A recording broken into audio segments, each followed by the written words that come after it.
course, Texas A&M has been one of the most discussed quarterback battles this offseason because of the success of the team, the size of the fan base, and so forth, as a top 5 finisher last year. So we've got Haynes King and Zach Calzada.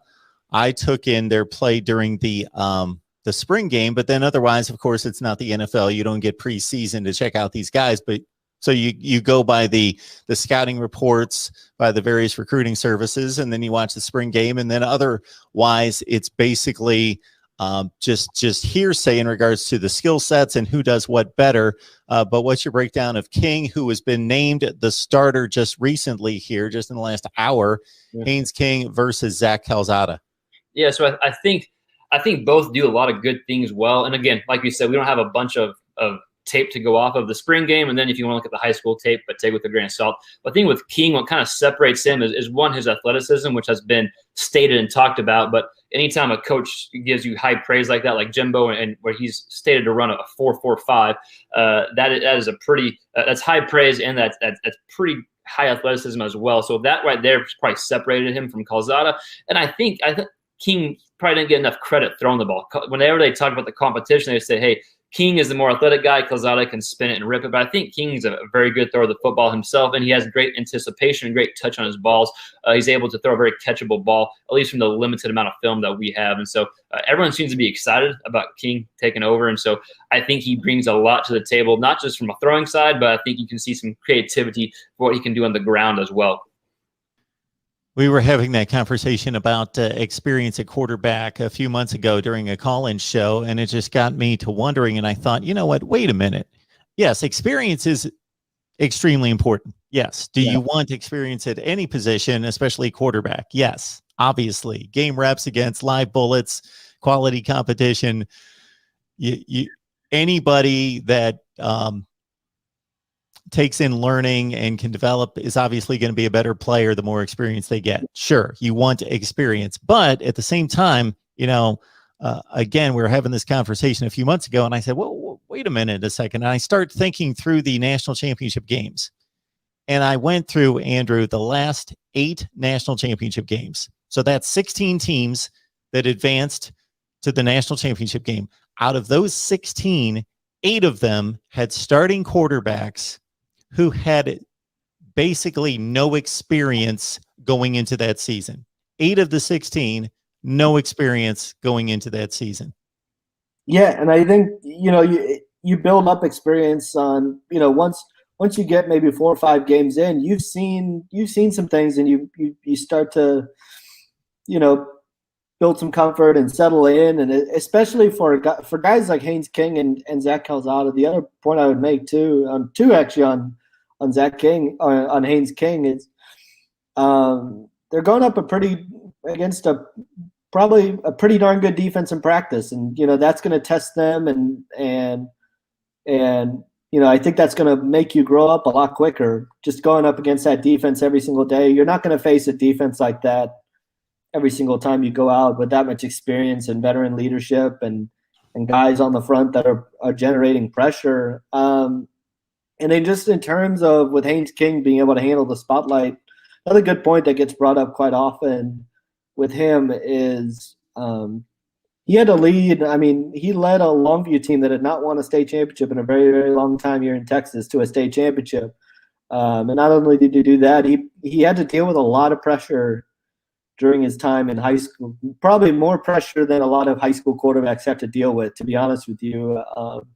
I remember a conversation that we had at the beginning of his senior year, and I asked him if, the pressure was kind of off having your commitment out the way, and he said, well, not really. He said, and he kind of pointed to the crowd and said, I play in front of one of the, in front of a legendary coach that happens to be my dad. So he's kind of got the pressure of that, and the pressure of, playing in front of a packed stadium every single night. He's kind of been in the spotlight for a while now, and had to learn how to deal with that and learn how to lead and get guys going. And so from that perspective, I think he's pretty comfortable in a big stage because, he's been on one of the biggest stages in high school football in Texas. And I think that's prepared him well if he is the guy. And but yeah, you're right. I mean, once you get 4 or 5 games into the year, I think you start to settle in, and it's just about experiencing different things. He's going to see things in the Alabama game that he's never experienced before, and it's how quickly do you learn, how quickly do you rebound, and can you game plan around certain stuff to keep him out of bad situations? That if we're talking specifically about the LSU and the Alabama game, and kind of the trap game at Missouri, the running game is going to be huge to keep them in good yardage situations, and that's probably something when you've got a first-year quarterback. You have to have a good run game to keep them in good situations, because if they're in 3rd and 10, 3rd and 11, 3rd and 12 against Alabama, they're going to be in trouble that week. So, if they can stay in 3rd and 4s and 3rd and 5s and 3rd and 3s, and that was also something they did really well last year. They kind of went under the radar when they had one of the nation's best third down offenses. They were in manageable third down situations. Those are all great points. And just to extend on one of those points, if you're in a situation with a program and a team like we're talking about national championship contenders. So your team is so good that as long as you don't mess things up, you have that buffer of just managing the game, doing the right things, and being able to do that. Sorry about that. And basically, manage the game, don't mess it up, and your team's probably going to be good enough to win all of its games or maybe lose one, but you're going to grow and mature, and you're going to be a different player at the end of the year when it's time to win championship impacting games in November into December than you were in September, number one. Number two, that basically, I just think that in this era of these Elite 11 camps and all the prep work that these quarterbacks in particular do, but all these players, and especially in the passing game, that they are so much more developed physically and mentally in the reps that they get with all these, again, this elite type of instruction that they get going into college football, that they're just so much more prepared, and they've received so many reps at an elite level against elite competition with elite coaching than they were decades ago. Yeah, and I think our beat writer on the site, Jeff Tarpley, had a great point a couple of days ago when talking about who's going to win the quarterback job and all that. And one of his points was it's going to go to the guy who makes the least amount of mistakes, because that's kind of what you're relying on, as a guy that's not going to turn the ball over, not going to put you in bad situations. And I thought he was 100% correct on that. They're not looking for a guy who's going to go out there and throw for 500 yards per game, but if they can protect the ball, make good decisions, not turn it over, not put their defense in bad spots, that's the guy that's going to end up winning the job. And to your second point, it's interesting you mentioned that about just how much more prepared they are, because before the year, Jimbo Fisher, or couple of weeks ago, Jimbo Fisher was actually over at coaching school down here in Texas, talking to Texas high school football coaches.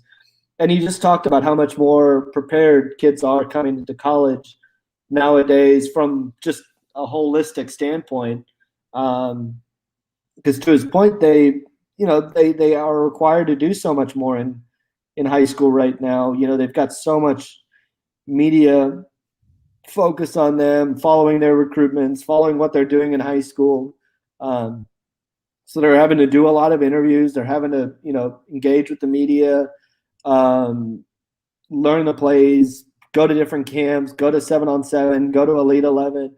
And so they, especially at the quarterback position, come in much more mature. And I think that's a fair point, is, they just come in, and you're not just seeing it at A&M. You're seeing it at places like LSU. If you've heard the buzz coming out of LSU, Garrett Nussmeier's come right in, and he's pretty much grabbed hold of that number 2 spot at the quarterback position, and they've raved about him. And I think you've seen it at other places as well. JJ McCarthy in Michigan, I think they'd be very happy with him. So guys are just coming in a lot more ready to play at this point.